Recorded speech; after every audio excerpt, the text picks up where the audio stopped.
Hi, everyone. Welcome. We're really excited to bring this program to you tonight. My name's Sarah. I'm the Director of Education and Community Engagement at the Visual Art Center of New Jersey.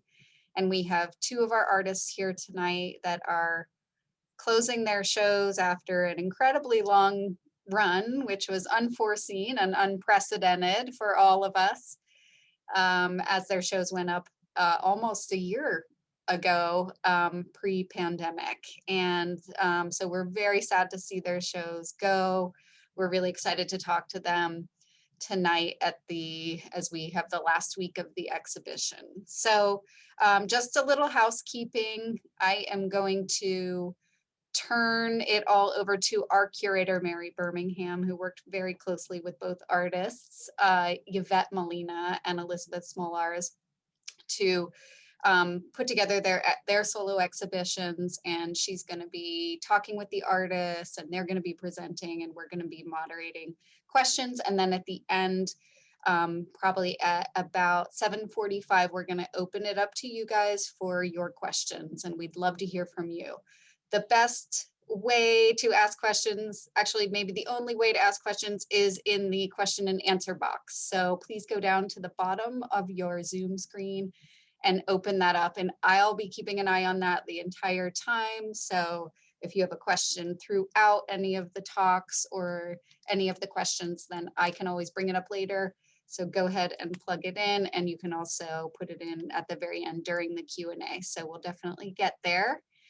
And without further ado, Mary, I'm going to turn it over to you to introduce the exhibitions. Thanks so much, Sarah. Happy New Year, everyone, and thank you for joining us this evening. I'm delighted to have another chance to speak with these two inspired and inspiring artists with whom I had the pleasure of working on these two shows. Yvette Molina on Big Bang Votive and Elisabeth Smolarz on the Encyclopedia of Things. Two quick reminders: the shows remain on view through January 18th, so please, there's still time to see them if you haven't seen these wonderful shows. You can go on our website to book a timed ticket for safe viewing, and it'll be up through next Monday. And the other thing is that when you visit our website, you'll see that there is additional information and links to other interesting things about the shows. We placed links to the bios for bios of the artists in the chat box. I'm sure I don't have to tell you that these are both very well-respected artists whose work has been widely exhibited both here and abroad, and that they have received numerous awards and recognitions. But I don't want to take the time to enumerate them now, and instead I invite you to read about them at your leisure. So I just want to make a few brief remarks about the exhibitions, and then invite Yvette and Elisabeth to share their work with you. In organizing these shows, which really do complement one another, I was interested in exploring art as a way to share personal stories, and especially how artists can use objects and experiences of individual people to create collaborative work that ultimately places these shared experiences into a larger collective context. It was almost 1 year ago, as Sarah mentioned, that we were preparing to open these shows. We know all about the ensuing year. We opened the shows, shut them down shortly thereafter, putting them into a kind of suspended animation until we were able to reopen on a limited basis this past fall. This whole experience, I know, has given me a new perspective on each show, and one that I hope we'll have a chance to maybe discuss with the artists in a few moments. But in the meantime, I just want to give you a brief overview of the two exhibitions. If you could put up the first slide, please.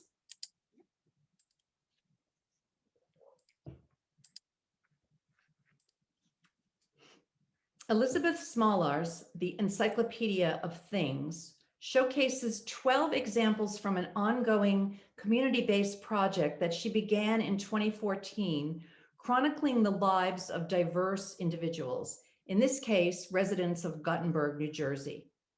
Next slide, please. Each participant selected and arranged meaningful personal items in temporary installations that Elisabeth photographed after recording their personal narratives. Next, please.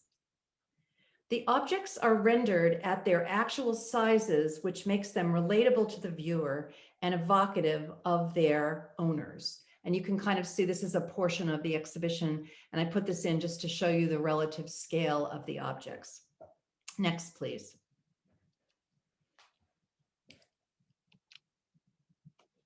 Yvette Molina, Big Bang Votive, is a collaborative storytelling project that actually evolved and changed over the course of the exhibition. Beginning with an array of nearly 300 paintings of starry skies, she invited visitors to share a story of love or delight. Next slide, please. And together, they chose a representative object that Yvette painted on one of the cosmic panels and adding it to the arrangement. She's working in the ancient technique of egg tempera. I'm sure she'll tell you more about that. Next slide, please. I put this slide in kind of as a little bit of a reminder. It's an installation shot that shows the way we designed the exhibition to unfold over the course of what we thought was going to be 15 weeks. So we have an area where Yvette is able to sit and chat with visitors and collect their stories, a desk where she could work. We were going to use the space as kind of a social setting and also an artist studio. Obviously, that changed with the pandemic, and we'll hopefully have a chance to talk about how we kind of adapted and moved the project along. So without any further ado, I'm going to ask the artists to actually speak about the work because they're going to be much more articulate than I. So Yvette Molina, if you wouldn't mind taking over. Thanks.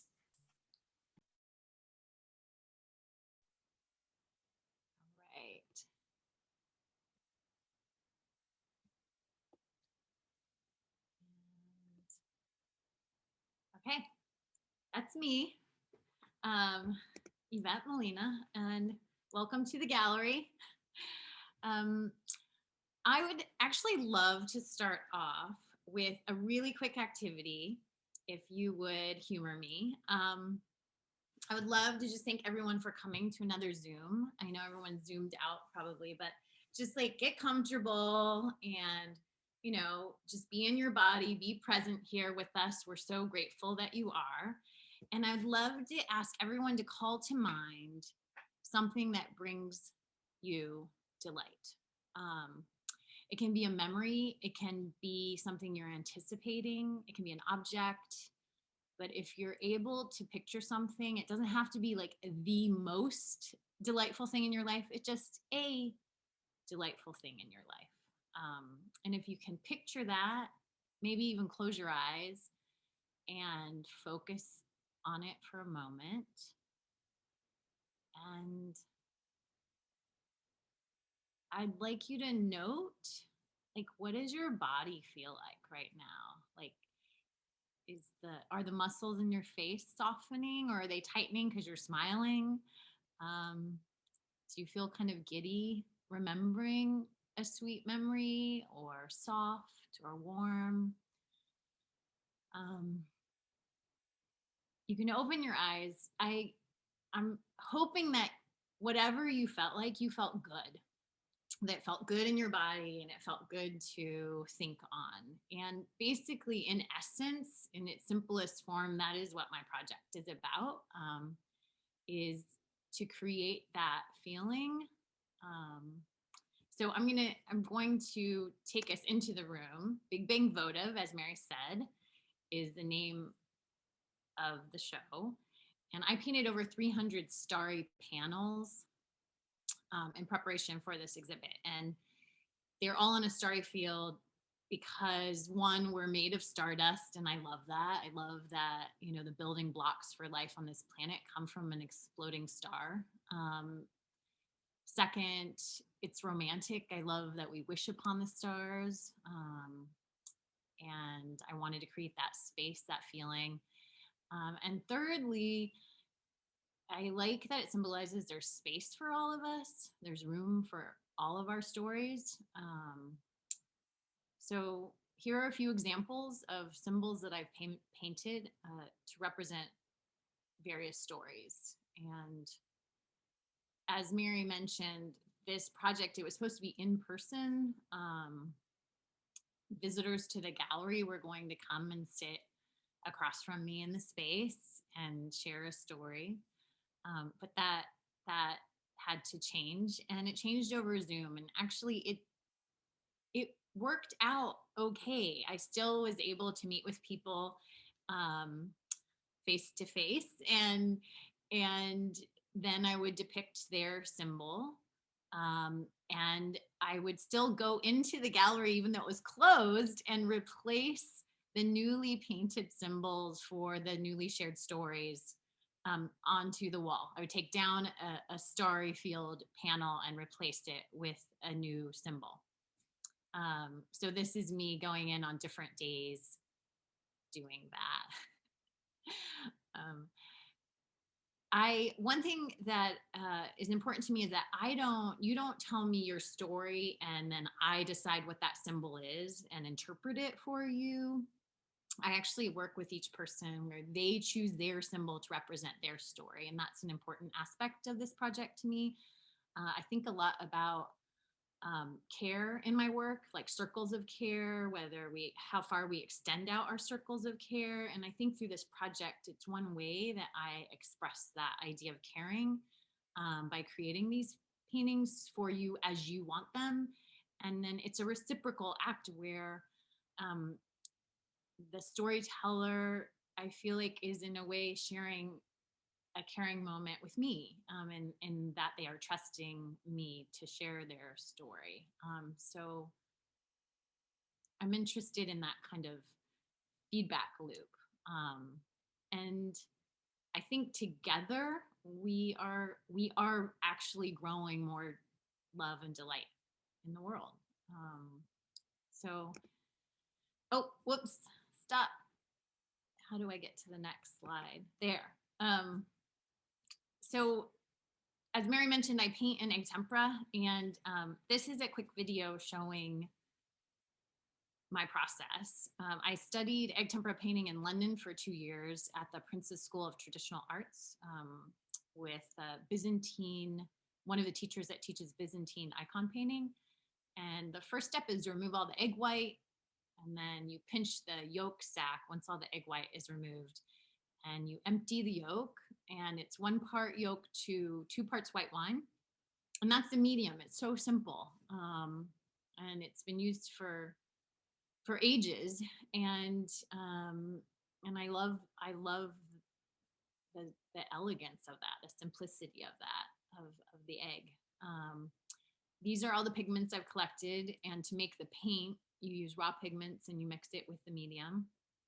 And these bring me a lot of delight. I just love collecting all of these colors, and a lot of them are earth pigments, iron oxides and minerals from stones. So to make the paint, you just mix a little bit of the pigment into the egg medium, and voila. You add a little water to thin, and in preparing the panels, it was a long process. Actually, creating the Starry field is a very intensive process. I paint up to 20 layers, transparent layers of varying colors until I build up the surface. I throw in rocks and sand and glitter and iridescence. Each one's different. It's not all the same. And then I scrape it off, and it creates this very organic surface. And then I'll splatter white specks to simulate stars. And eventually I end up with a starry field. To transfer the image, whatever that object is, I will trace it onto like homemade carbon paper, which is a red ochre pigment on paper that then transfers the tracing. And then once I have that outlined on the panel, I paint. And it's as simple as that. So that's kind of like my nutshell, like super fast version of this project. And I'm happy to answer questions, but I'm gonna hand it over now to Elisabeth, and I'm super excited to hear about her project. And thank you all for listening and humoring me with that initial activity. All right, let's see. Thanks, Yvette. You can just hit, stop share. Thank you. Okay. Okay, go for it, Elisabeth. Thank you so much. Thank you, Mary, for curating all the shows at the center, and Sarah and Yvette, and thank you everyone for coming. I would like to speak about my background for just a few minutes to kind of introduce myself, and then I will talk about how the project, the Encyclopedia of Things, developed. So, cześć, hello, hi. I was born in Poland, and when I was 5 years old, this is General Jaruzelski. He really kind of led the country into darkness. And a lot of my childhood memories were about, standing in line and hoping to buy whatever was delivered that day. You would go to a store as a child and it was essentially empty most of the time. Everybody was on food stamps, not because it was like some sort of help, but essentially the government was very mismanaged and they wanted to prevent us hoarding any of the essential items. So you could buy like 2 pounds of flour and like 4 pounds of sugar, 12 packs of cigarettes, and only 1 bottle of alcohol a month. And we were actually very lucky because we had family in France and Germany, and they would send us money so we could buy a car. And this is like the car. It's not our car, but we had a car that looked like this car. It's a Fiat. And then in '89, President Reagan, held a speech this is Berlin looking from west into the east. Reagan held a speech at the Berlin Wall and said, "Mr. Gorbachev," who was the president of the Soviet Union back then, "tear this wall down." And people did. There was a party and everything was great from then on. I'm joking. But this was the end of the Cold War and my family moved to Germany. And this was the Helmut Kohl, the German chancellor, who was really important for the unification of Germany and ending the Cold War. So it was a culture shock for me to move from a country that was lacking resources because this is what a German butcher shop looked like. So it was like Christmas every day. And my parents, this is not our car, but my parents got a car that was very similar to this one. And we had a good time in that little old Audi. So I lived in Germany for 13 years. I went to school there, and while I was doing my master's degree at the Art Academy in Stuttgart, I decided to move to New York. This guy, Bill Clinton, was the president. So as you can tell, I'm like, every time there's like a major historical, this was right before 9/11 when I moved, a major historical event, I am moving countries. This is not my car. I actually do not have a car, but this is an American car. Again, very different.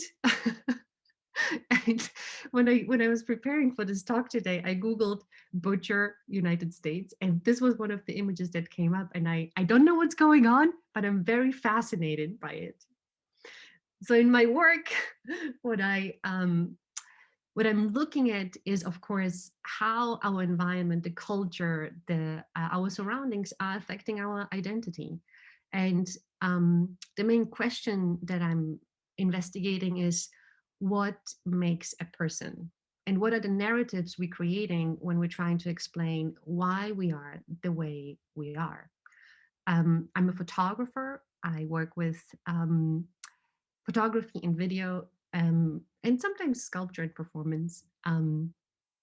And I love, as soon as I got my first camera, I started photographing people. And to this day, portraiture is one of my favorite things to do. And I love spending time with people and having that intimacy with a person where they allow me look through the camera and capture their, observe them and capture their image. Yeah. So in 2012, Sandy happened. And during that whole post-Sandy phase, talking to friends and friends of friends who were affected by the hurricane, I realized that there are objects. So once the ones who were evacuating from their houses, they grabbed things that were important and essential. And then when we were doing the cleanup afterwards, I realized that some of them had these items, these objects that they were damaged. Like this is a deck of cassette tapes in Red Hook. They were underwater and saltwater. They're unplayable. But the man they belonged to just refused to throw them out.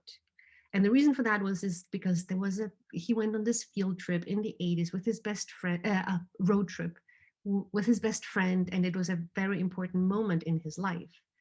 So I spend a lot of time in people's, mostly basements actually, because that's where these objects live sometimes. And you can see the water damage, but people just really refused to throw away certain items. And then and I also just loved how they would talk about them and the stories that were living within these objects.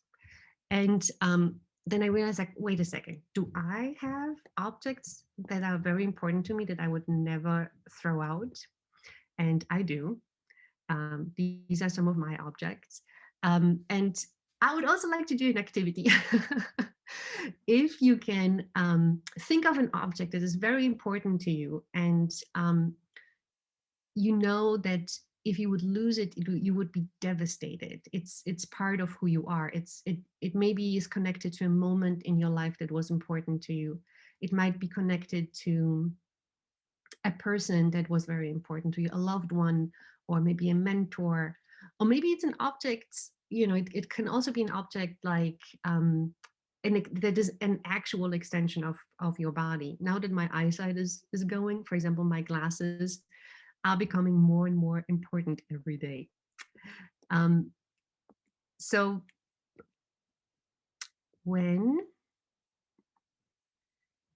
once I arrange my own objects into a still life, I realized, oh, this is another way to show or to visualize a person, another way to use photography to create a portrait that consists of these objects that are extremely important to their owners.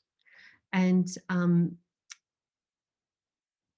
so what I do is I go into people's homes, and every time I'm amazed they even let me in, because I'm a stranger. Like all these people in Gutenberg, I'm a complete stranger to them. And then they're so generous, and they trust that I will create a good photograph of the objects. And they share so much with me. It's a very I love the intimacy and the just the process of talking about the objects. And then I actually ask the person to arrange the objects for the camera. So in fact, we switch places, and I become, like, once they're kind of in place, I'll become the stylist, where they go behind the camera that is on the tripod, and they look at the still life, and they tell me like what needs to go where. So I actually have one more video that shares some of the stories from. Hi, my name is Jeannie. Hi, my name is Jorge Wolseley. My name is Javiera Rodriguez. My name is Mahmoud. I'm the person featured in this poster here. The objects that I select to make the self-portrait are different objects from my memories. The objects I picked out definitely had some significance in my life, either because the people they were attached to or because they had some significance of a transitional period in my life. So I want to start with my picture as a little child. I am an immigrant, was born in Egypt, came to the US at the age of 4. And this picture was taken right before we left Egypt to come to the US. And it means a lot to me because, it was the foundation of a lot of my culture, my ethnicity that has, shaped who I am and growing up in America here. In my portrait, I chose a sewing machine that represents both sides of my family. The grandmothers always sewed, the uncles and grandparents as well too. I had one uncle that was a furrier within the area. The box with the rainbow right next to it is a gift that my mom gave me. Sorry, can I ask you guys, can you see the videos? Oh, you can see the video. Oh, wait a We second. can hear the audio, Oh no. but it was just a still image. Oh no. There was like, I'm so sorry. Let me just. It was still very interesting. Oh. Hold on. Can you see it now? And I've had that since I was Yes. little.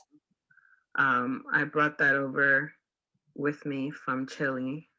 That's where I'm originally from, as well as the tiny little record player. Those are 2 things that I've had since childhood. And there's one more thing, we call it mohon, which is a bad word, but it's funny too. But it represents the 2 streets where my house is in between. And the town is called like Playa, like the beach, but it's not, it's just the name, Playa. It was a gift from my mom that she sent me back from Cuba. And that's it. Sorry, I wasn't able to show the whole video. So I have one more slide I would like to share, if I can. Hold on, where's my, just 1 second, sorry about that.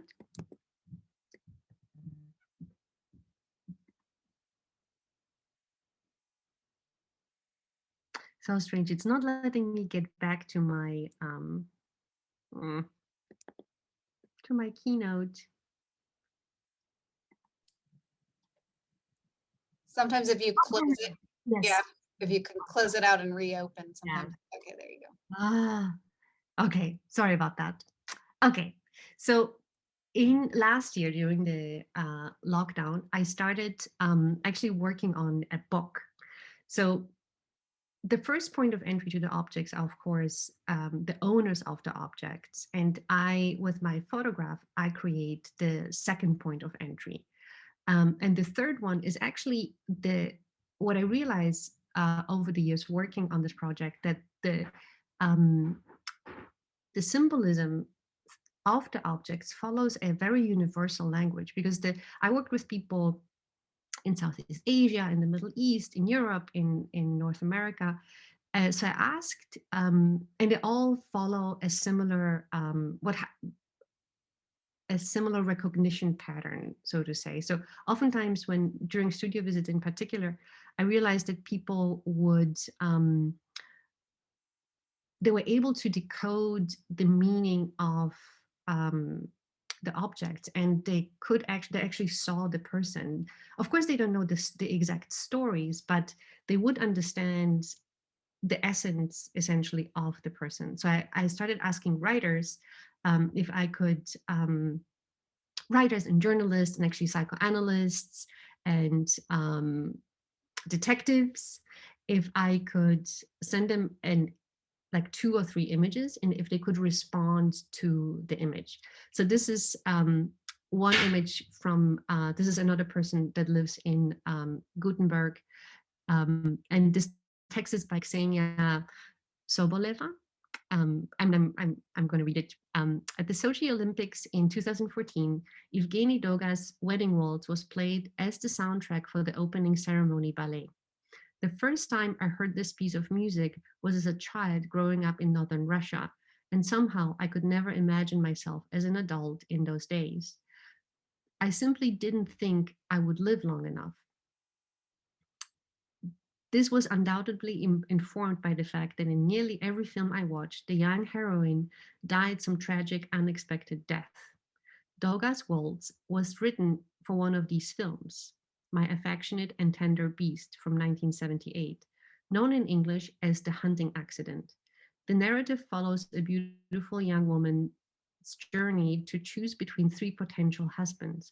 Ultimately, she decides to marry the man who has the most wealth, not the man for whom she harbors true affection. At the celebration of the union, her groom, 3 decades her senior and sporting a classic 19th century mutton chop, calls for the waltz. Doga's waltz piece, composed specifically for the film, starts playing on the gramophone. As the couple twirls around, the bride disappears into her thoughts and realizes she chose the wrong man. After a brief affair with both of the other two candidates, she's shot in a rather strange hunting accident. Ronald Reagan would later call this waltz the most beautiful piece of music ever written. Thank you so much. I'm gonna stop sharing now. And apologies for the video hiccups. No problem, Elizabeth. Thank you. So, Mary, I've got my eye on the question and answer box. Nothing has come in yet, but that's because we're also going to just pass it over to you to see if you have any questions for both of the artists and maybe their similarities and their differences. And I think I forgot at the very beginning of this talk to say that we really wanted to bring you guys together to discuss this idea of community storytelling through contemporary art, and how interesting you both have had very interesting journeys in your solo studio practice to then eventually end at this similar point. So looking forward to hearing from you. That's great. Thanks, Sarah. I would suggest maybe that Yvette and Elisabeth, why don't you unmute yourselves? Because I'm kind of looking forward to this as a bit of a conversation. And I may have specific questions for one of you, but really most of my questions can be addressed to either of you. So perhaps we'll just kind of try to have a little bit of a conversation about the work. I have a few ideas, beginning with this idea. I just want to focus for a moment on one of the formal aspects of your work, of both of your work. And that is that in both practices, the objects are arranged on a kind of consistent background. So when I say consistent, I don't mean identical, but Yvette, you're using this starry field. And Elisabeth, it looks to me like you're always using a white background, and perhaps the objects are placed on different surfaces, but that there's a neutral background. And the whiteness of it, to me, has a kind of sense of infinity that almost, echoes the same idea as that we're seeing in Yvette's. And I just wondered if you, actually both of you, if you would comment on your choice of this particular kind of background, or anything that you want to say about that. You want to start, Elisabeth? I knew you were going to ask me. Because I was also really interested. I was a little bit fascinated in the fact that you make the backdrop, the perpendicular, background of the portrait, I think pretty much consistently white, but there's very often a lot happening on the deck, the surface on which the objects are arranged. So maybe you could also answer that. So because I am going into people's homes, and it's very personal and it's very intimate. So I always try to choose a neutral background. Not everyone has white walls. Sometimes I replace the walls to in order for the objects not being in order for there simply not to be any distraction from the object. I want the sometimes the surface is actually important. Like sometimes there's scarves or all kinds of fabrics that are relevant to the person's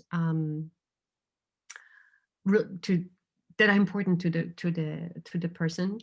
And but I am always trying to create the wall neutral, make it neutral in post-production. So I only work with available light. So there is actually the post-production. I always feel like because I did start I did study painting in my first years at the art school. I always feel like, oh, this is like the good old days of painting when I because it's just so much work that goes into the actual making of each still life in post.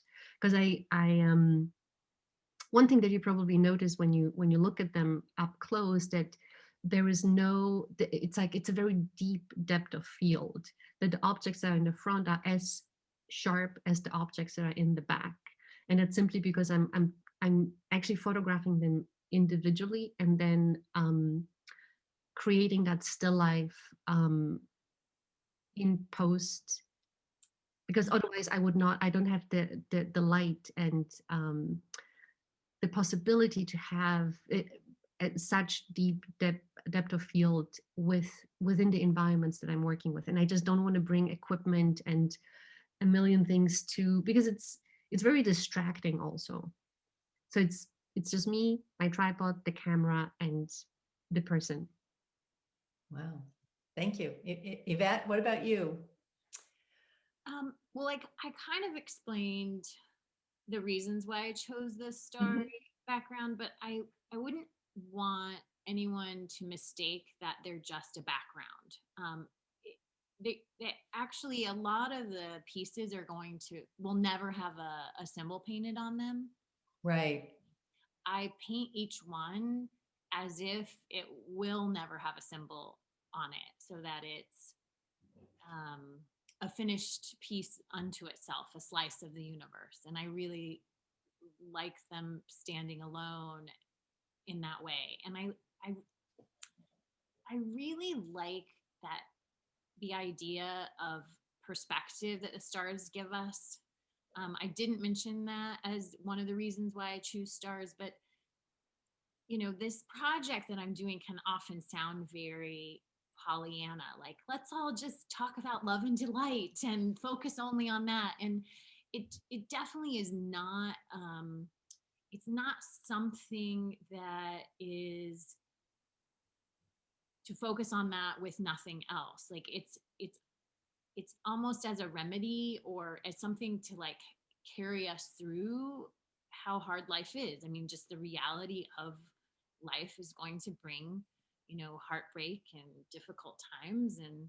And so it's more of a balancing to be able to have at hand easily a practice of reminding ourselves that there are things that are pleasurable and sweet in our lives. So I think the stars also, just that sense of time is a perspective to have to maybe ease some of the things that are happening in the moment, when you think of just like history and the future and how we're a speck, we're a moment. And so I kind of like that idea also. Yeah, and you're not actually creating an image of an object floating in space. I think that was the point I was trying to make, was that maybe backdrop is a better word than background, is that there's a relationship between the object and the field in which it's placed. And as Elisabeth said, it's not really, it's almost like not a real space, because she's playing with depth, the field of depth and depth perception, and kind of tricking it a little bit. And in a sense, you're almost doing the same thing, because you're not floating something out in space like a satellite. You're just more, I feel like it's like a conceptual placement of the object in the universe or something. Yeah. I mean, the universe is like another character in a way, you know, it's, yeah, no, that's perfect. One of the things that really strikes me about both projects is this idea of how very intimate and personal they are, and the element of trust that has to come into it. Kind of ironically, in that we never see the people, the figures, and so these objects, these in your case, objects that may not be possessions, but maybe symbols of an experience, or in the case of Elisabeth's work, actual possessions of real people. It's just so interesting to me that that we don't actually see the people, but in a sense, maybe we see them in an even deeper way. And you know, could either of you share this? How do you enable people to trust you and to share these really intimate moments and ideas with you? Does it just kind of happen, or has it posed any challenges? Now you go first, Yvette. Well, I feel like what's lucky with my project is that everyone who participates is a volunteer. I mean, I'll every once in a while ask someone if they would like to participate, but mostly it's, you know, I throw a wide net, like the invitation is through the Art Center or it's through social media. And by and large, it's people that I don't know. It's complete strangers. And I think there's a safety in that for some people. And I feel really honored so often because there are really intimate stories that are shared at times, you know, and sometimes people cry, and I feel, I mean, it definitely feels like a gift they're giving me. And so it's part of, when I talked about that idea of caring, I hope that it's like this circular gift exchange where I really am trying to make the most beautiful rendering of something that they choose, that they want to see, have, you know, depicted, to represent their story. And so, yeah, I don't know if I fully answered your question. No, you did. Yeah. So Mary, sorry to interrupt with that. Did both artists answer that question? Not Elisabeth, but we don't necessarily, if she doesn't want to, she doesn't have to, but we give her the opportunity. Yeah, let's give her the opportunity. Yeah. And then I've got a bunch of questions from the audience, so we can move in. I just wanted to let you know we've got audience questions. Okay. Thank you. I think it's, my experience is very similar to Yvette's. I'm also just so grateful that, especially working with a town where the project was announced through City Hall and the town website, and there were flyers, and people would just reach out to us and be like, "Okay, I want to work with you." And then, you know, I'm going into a complete stranger's home, and oftentimes, yeah, I leave knowing a lot of the secrets. And I think the element of trust just every time like really blows my mind. And I'm very grateful for each person. And it's yeah, the idea of exchange, I learned so much about life itself through all these people, especially working with older people. They're really badass. They steal stuff, a lot of them. You know, it's, I'm sorry, I just lost my train of thought for a moment. Oh, what I was going to say was the kind of trust that you, that they are placing in you is really reciprocated in that you and Yvette are both trusting your participants to actually have a hand in what you're painting or photographing. So that the idea that you're both making leaving the selection up to the participant, to me, is like closing that circle of trust. That's really beautiful. I know Sarah has some other questions that you want to address, though. I have more, but we'll come back to them. Yeah, we can just keep going back and forth. I was just excited about the audience's questions. So first question is for Elisabeth, and I actually think it could be applied to both of you. Are you still doing this work, and does a type of project like this ever have an end for you? I will continue to work on this project simply because it's a very different it's just very different from my other practice that is much more solitary, where I'm in my studio working, printing, testing, thinking, writing, researching. And this is like I said before, it's just such a gift. And I every time I go, and even some people have very heartbreaking stories. Like it's like we both cry. Sometimes it's a very and it's just these objects. That's what they do. They come out and they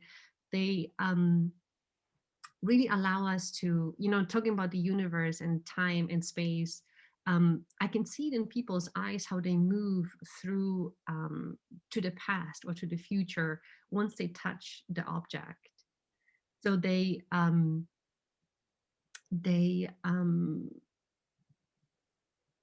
yeah, it's like it's really magical, I have to say, and it's a gift. So right now for you, it's ongoing until further notice. Yeah, I will not do it as in like like I have other projects that I'm working on right now, but I definitely am going to continue. I also, now that I worked with so many strangers, I started recently, actually after this Macmillan exhibition, where I offered to do these still lifes in at the gallery.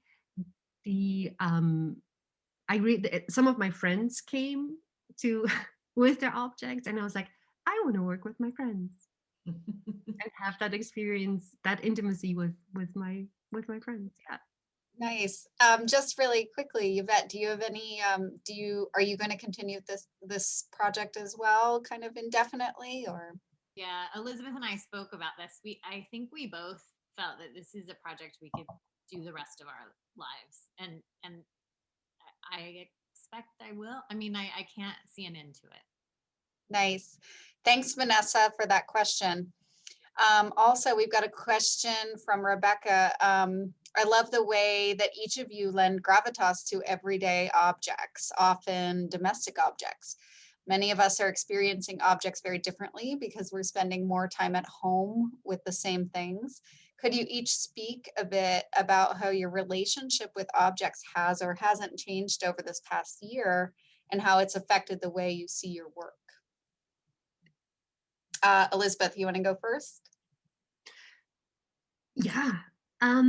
So what's interesting about this question is, especially because we are still in the middle of a pandemic. So what I realized only last year was that we have these, treasure of stories and experiences living in our homes. We have this little archive that of objects that are really important to us. Usually the hiding.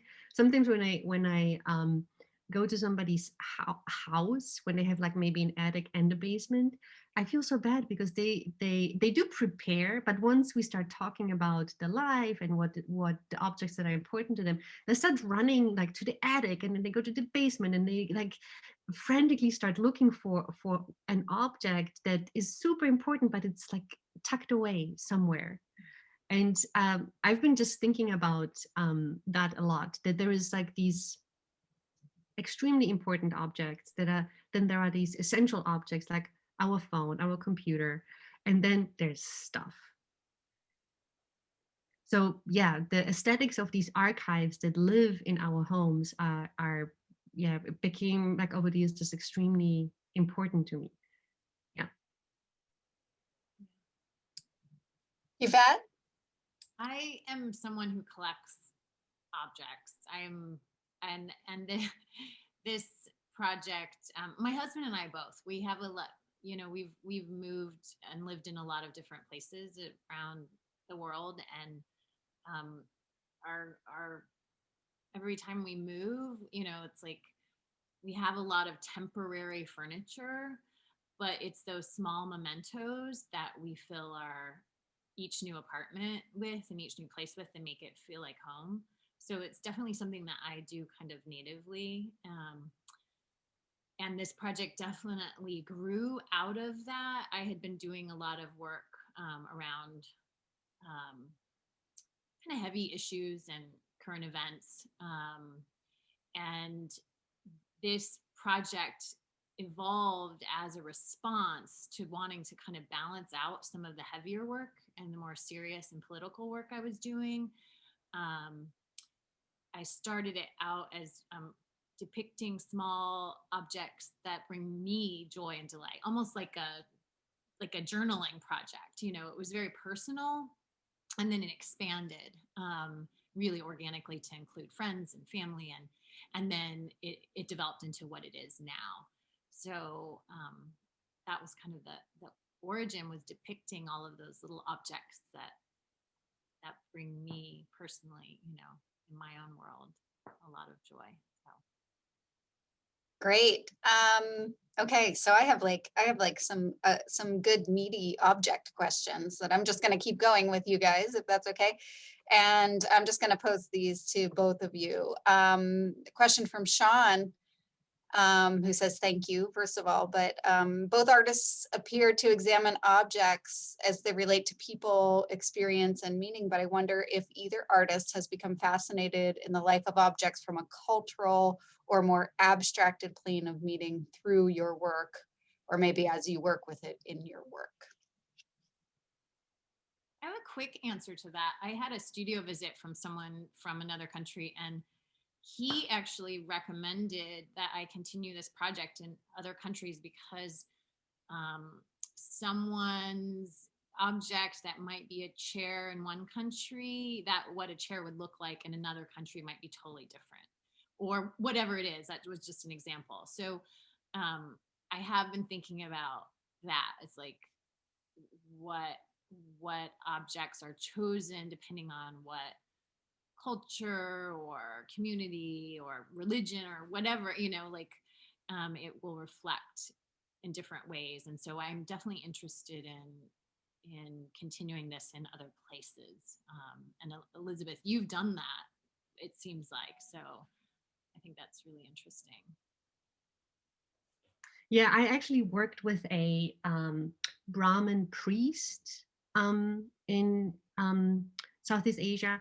And he was, I mean, first of all, he deconstructed my work to me in a way that blew my mind. I don't want to take up too much time explaining it, but it was from the Brahmin perspective, and that was incredible.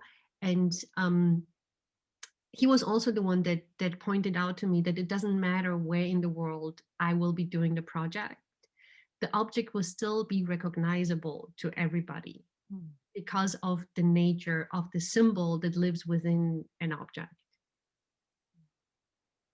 So that's my answer from Oka.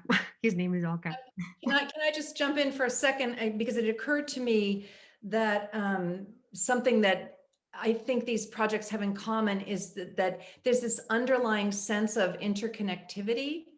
So that, Elisabeth, a lot of times you're going into specific locales and communities like Gothenburg or different settings, so that when we have 12 of the Gothenburg portraits on view, but I think you did 65, or you visited 65 people, so that these objects become part of an aggregate of a larger group.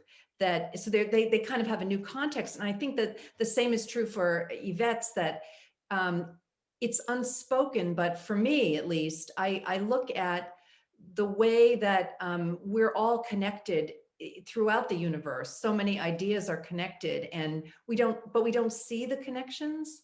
And somehow putting objects into this mix, for me, makes me think about the ways that we connect through things and through experiences. So for me, like both of these projects, the sum of the whole is so much greater than the sum of the parts, or whatever, however that goes, that it seems to me that there's a larger underlying network that's connecting all of these people. And I think maybe why, relative to the question, that maybe this is becoming more dramatic to people like me, or I don't know if anyone else sees it, because of the pandemic and the kind of social isolation and the ways that we have to find to connect to one another. So I think that the pandemic has given me a greater appreciation of that aspect that's a little bit unspoken in the work.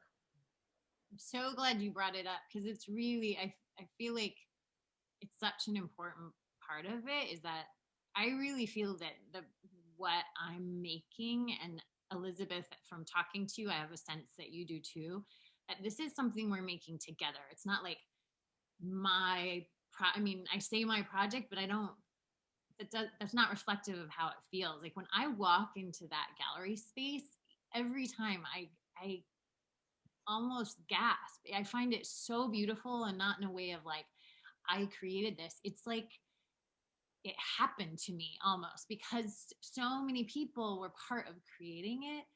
And it really is, I really see it as something that we're doing together. You know, every single person. And that's why I see it as a lifelong thing. Like, I feel like we're expanding these connections and these sweet moments, and we're growing them in the world together. And it's just going to happen one person at a time, you know, for as long as I can. So. Yeah, I each of the people I photograph, they receive a print, a 17 by 21 inch print. And every now and then I get an email from someone, it's like, oh, I finally framed it and this is where it's hanging. So it's also like some of the installation I know from people that they just kept them. Once we arranged, it's like it's still up, it's still there. It's like my altar. They become, it's really it's very sweet. And I love I love thinking of these objects as they kind of, once they're taken out of their, you know, secret corners, they kind of start living in a new place in the apartment again. And one thing that also happened when I worked with a psychoanalyst on her portrait, that, and she works with Gestalt therapy, so it's very Jungian, very symbol based. I showed her just a few examples, and one of the things that she did was like, oh, look at this guy, he's really trapped in his life.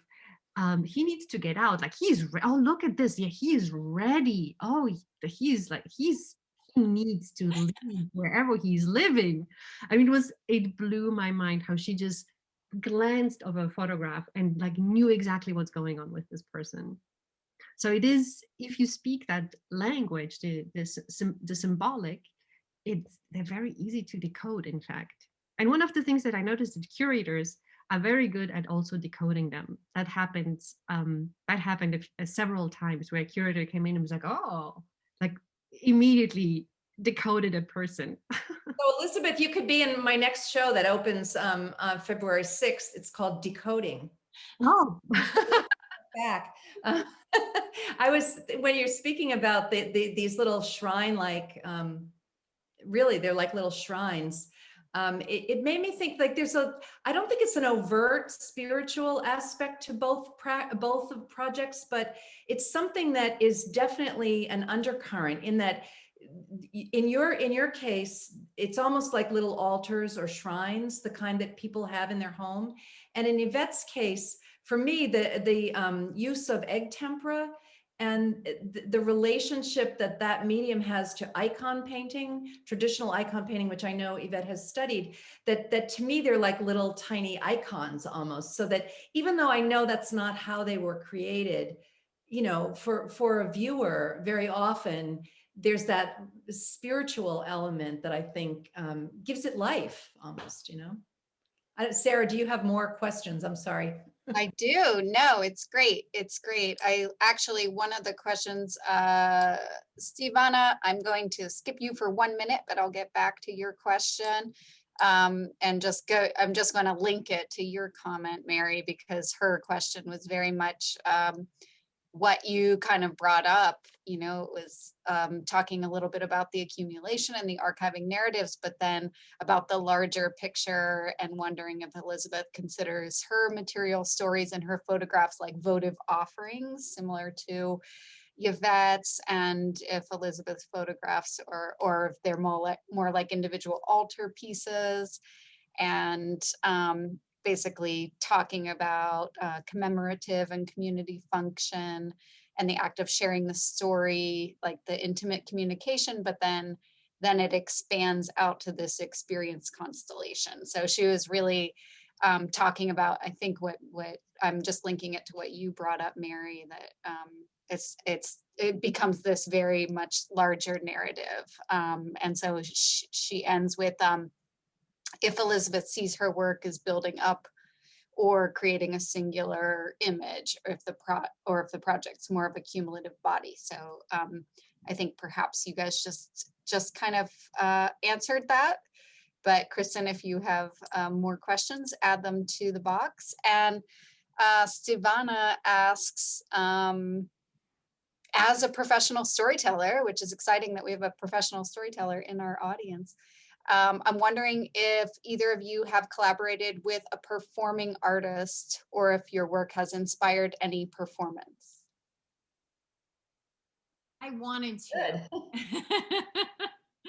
And COVID kind of quashed a lot of different collaborative options. I have to insert, I know this isn't the question, but I have to say that while we've all been sheltering in place, I think our relationship to strangers and meeting new people has just completely been quashed. Like we don't, our circles of connection have been limited and shrunk to like our most intimate friends and family. And being able to continue this project on Zoom has been so amazing because I've actually gotten to continue kind of like meeting new people and, you know, like having these interactions in the world that are as if I was, you know, starting a conversation in line, you know, in a long line at the post office or something, which is something I would do. and so I feel like it's been really a lucky and thing that it was sad that the show had to close in one way, but in another way, it turned into something else that was really nice. So. Yeah, I would be definitely interested in a collaboration with a performance artist. Like right now, once a photograph is finished, there's the person that I portrayed receives a photograph, and I have my photographs. But yeah, just working on the book and seeing how all these different writers, how they respond to the photographs was really incredible. Right now I have like 50 responses, and it's just really amazing to see how someone who does not know the person and simply receives a digital file, what they see in a photograph and how they read the object. And I think that could somehow be translated into a performance somehow. You know, like reading, kind of like maybe a performer that is also a psychometrist that reads the objects with the body of some sort. That would be fascinating, at least, to see. Yeah, so hopefully it'll keep growing. I'm going to keep going through. So Patricia Lanes, who we work with very closely here at the Art Center, was asking, she feels like both of you guys give a lot of space to other people to tell their stories and then work through their choices. And then there's a lot of honoring of those stories and those choices. So is there anything specific that moved you towards becoming the artist who gives voice to people who perhaps don't put their story visually or maybe in any capacity in the public? Say that again, Sarah. What's the question? The question is, Is there, it's basically, it's probably along the lines of, you know, was there anything in your path that then sort of led you down this road of motivating you to becoming an artist that is kind of giving voice, because you're kind of giving voice and putting a story on a platform, perhaps to people who might not do that in public. You know, if there was just anything that maybe there was a moment in your trajectory or anything like that that was like, you know, this is perhaps a little bit of a way for me to give a voice to something that was not voiced or someone that is not voiced, if I'm understanding the question correctly. Yeah, it didn't start that for me. It didn't start that way. It started very, you know, I mentioned it from a personal perspective, but now that the project is underway, I'm very interested in working with youth or, yeah, just different communities that maybe don't have as much of a voice. And my first instinct is youth. I feel like there are a lot of kids that just, yeah, it's like they're not yet in a world where they have as much power. And so I like that idea. And Sarah, you have a program that I'm really excited to work with, where it's immigrant students that are building their English language skills through contemporary art engagement, like curriculum and lessons focused on art, contemporary art. And so that is thrilling to me. That's like the idea of being able to somehow support people learning a new language, because that's such a hard place to be in when you are not able to voice something clearly. And if there's any way that I can, yeah, contribute to them having voice, that The woman who asked this question is the founder of that program. So all makes sense. Oh my gosh. Hi. Hi, Patricia. So excited. Elisabeth, what about you? I think for me, when I think about just the socioeconomical backgrounds of all the people and the cultures that they either live or they come from, I think I have a really wide spectrum. I have people who are well known, like, you know, architects, designers, chefs, and then I have people who just immigrated to this country. So there is, and yeah, I have nurses, I have janitors, I have policemen, but it's almost like for me this never mattered, because you could, I mean, of course you recognize the policeman because his badge is in the photograph, but you normally you cannot tell.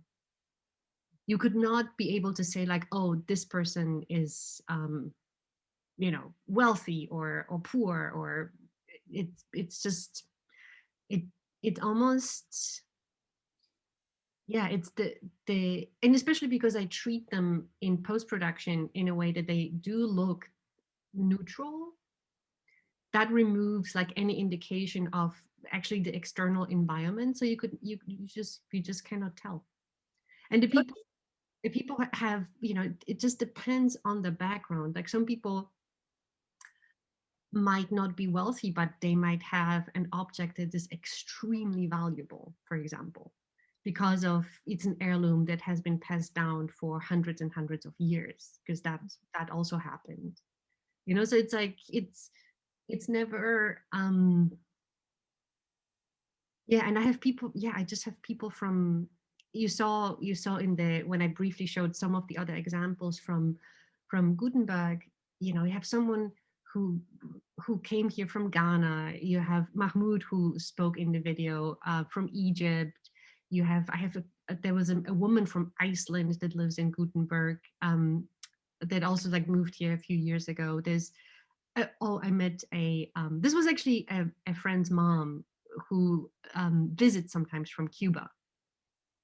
But she did bring like the important objects that were important to her for her grandchildren, which was very sweet to work with her. So it's yeah, the people, yeah, and you, like I said, you cannot tell.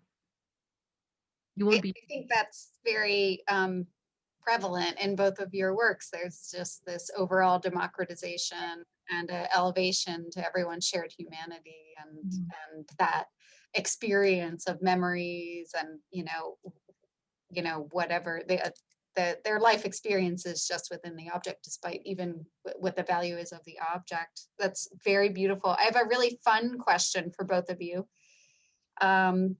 Elisabeth, someone asks, what do the elderly people steal? Oh yeah, Sean. I can tell you one story, and I actually have to. Sometimes I go to somebody's house and they cannot find an object, so we look at everything, and then we make a decision that we will regroup in the future time. So this is someone in Germany. It's actually my friend's father, and he grew up in the Czech Republic. So when he was a young man, he was working on this archaeological site outside of Prague. And they found remnants that were 1,000 years old, and he took something from that site. I'm telling you, old people are badass. Nice. Yvette, I also have I have a fun question for you, and I think it's fun and magical. We had the story catcher set up in the gallery, and so somebody also asked about it, like what also kind of invoking this conversation around the life of objects, right? So what's your use of the scarf as the story catcher? So that is one part that I am, sad that it wasn't able to be used, but it will, again. So originally when it was going to be in person, I made this, it's 9 feet square. It's a silk, a square piece of silk that I painted, in deep blues, and painted a cosmos onto it, sprinkled with stars, but just little splatterings. So it's kind of abstract. And the idea was that when someone would come in and sit across from me, we would hold either end of it. And so we are connected, like I'm not touching them, but we're connected by each holding the either end of this giant silk cosmos. And then they would tell their story almost as if it was like catching it, because it's between us. And then after the story was complete, I would ask them to paint a star onto this silk. And so it has the hand of every participant that was able to meet in person anyway, on it. And it was really, for me, it was such a beautiful way to show the slow accretion of and contribution of all these different lives and experiences, like very clearly on this, like they're going to continue to gather. And also what was fun is that some people would paint a tiny little star, because they understood that, like, I would tell each person, every person who shares a story is going to paint a star. And so they're probably thinking, like, there's going to be lots more to come. So some people would paint a big old star. But, I was like, that's our variety. That's our personality. And I didn't put any restriction, on what or how to depict that. So it's a nice way to have the hand of the participant in the project, much as the same way that the hand is visible, not visible, but present in the way the objects are arranged in Elisabeth's project. So that's just another way to privilege the participants in, this collaborative practice, which is really beautiful. So Mary, I have one more question from the audience, but is there anything more that you wanted to ask and talk about, or? Well, I know we've gone a little bit over, but I just had one other thing I wanted to mention, and that was the idea of memory and also memorialization and the relationship between the two. Because I think a lot of times, when we're thinking about experiences and looking for symbols of those experiences, we're tapping into our memory. And which of course is a big part of Big Bang Votive. And so somehow these stories represent memories. And when they become part of this cosmos or these paintings, they become memorialized in a sense. And I thought, that connection between memory and memorialization, I think in a very poignant way was present in Elisabeth's project this recently, because people are looking at these objects and they're really tapping into their own memories, but in creating these little kind of like altars, they make them into memorials. And sadly, one of the participants in Elisabeth's project in Gothenburg passed away from COVID shortly after the show opened. So that, it just added another layer of capturing memory, and then adding the loss that is the unspoken part of every memory that I thought was really poetic. And her name was Javiera Rodriguez, I should say what her name was.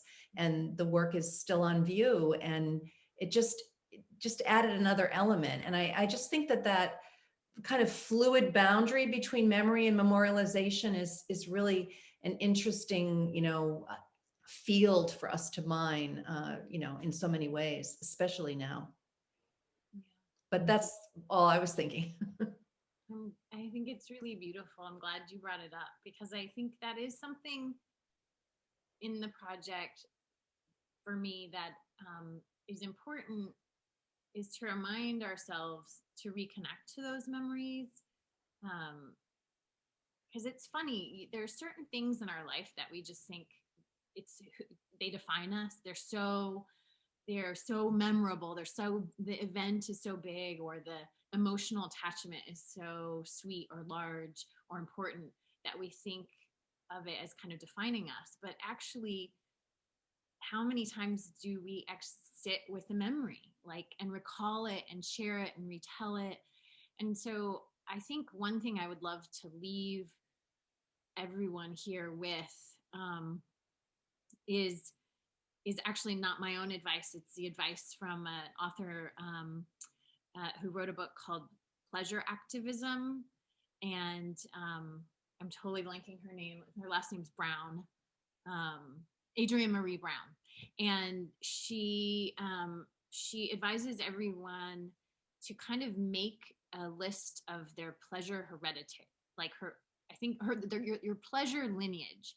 And what she's saying is who gave you the ideas of what is pleasureful in your life? Whether, and she lists everyone from different authors to an auntie who dressed really colorfully, to a grandmother that cooked beautifully, to poets and actors and coworkers. It's but who are those people, and how did they influence your life in the way you experience and see and define pleasure? And if you haven't thanked them for that, go get a hold of them and thank them. And I feel this idea of memory, recalling where you got that and what it is, and reconnecting to that person that you associate it with, is a really beautiful act. So I will leave it there. But that sounds like a great place to leave it. Elizabeth, do you have any Oh, comments? I think that was beautiful. I like, yeah, this is perfect. It also reminds me of, I forget the philosopher that said that, you know, a lot of people's lives are like when, you know, the first time your name is ever whispered when you're still in the womb, and then long after you die, the last time your name is ever whispered, maybe amongst your grandkids or your great grandkids, or, you know, depending, you know, so our lives just keep sort of echoing in these really interesting memories. So the last question I just want to ask you guys really quick from the audience is, was actually also by Stevana, who asked, have you ever considered the healing arts in health aspect in your work that might be applied to hospitals, end of life, seniors, or military? Because you know, there is, obviously we're talking about memory, we're talking about a lot of different things, but there is something that's very, has a little bit of a healing aspect in both of your work. And whether it's memorializing a life or, you know, or people coming to terms with a specific memory or something. And so I thought that was a really interesting question and a nice question to end on from the audience. Thank you.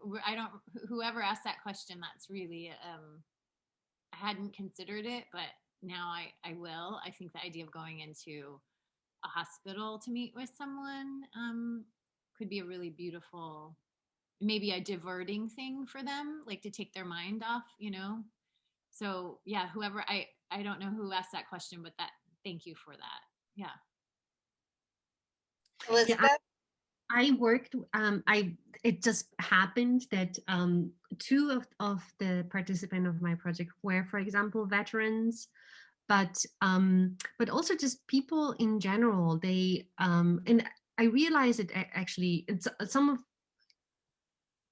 most of the time I realize it afterwards, where I meet them again to give them the print, and then they said, like, you know, this really helped me. Like, I was in such a, you know, whatever they were needed to work out, they always tell me like, oh, this it really helped, and helped me process whatever I was going through. So it just automatically happens. And yeah, I'm very open. Like I said, I will continue with the project, and if something like this comes up, I'll be happy to work with more people. And yeah, like from my experience, yeah, this it just comes. I didn't know it when I started the project, but it is a very there is a healing element in the practice. Yeah. Great. Well, thank you guys so much. Actually, that last sentiment ends on what my department at the Art Center is all about, is art not as a thing, but as a way to reach people. So I really appreciate those comments. Mary, did you have anything that you wanted to add? I don't, just so grateful for this wonderful conversation, and thank you to everyone for participating. I feel good. Good. And we'll have this, we recorded this, so we'll have it up on our website soon for everyone to check back in if there was anything you missed. We also have a lot of great programs coming up. Our partnership with the Film Society of Summit, that we focus on artists and art films, will be coming up in February. We're also opening new exhibitions on, Mary, am I correct, February 9th? 6th. February 6th. Yes. Mm-hmm. And you can reserve time tickets on our website, and we'll have a lot of programs to go along with the new exhibitions, all virtually until further notice, but you can come in person and see the exhibitions, and we have all safety precautions in place, and it's a very safe experience, and it'll be a really beautiful experience. So we encourage you to keep supporting the arts. Thanks everyone for coming. Thanks, Yvette. Thanks, Elizabeth. Thank you so much, everybody. Thank you, Mary. Thank you, Sarah. Thank you, Yvette. Thank you. Good night. Bye. Good night.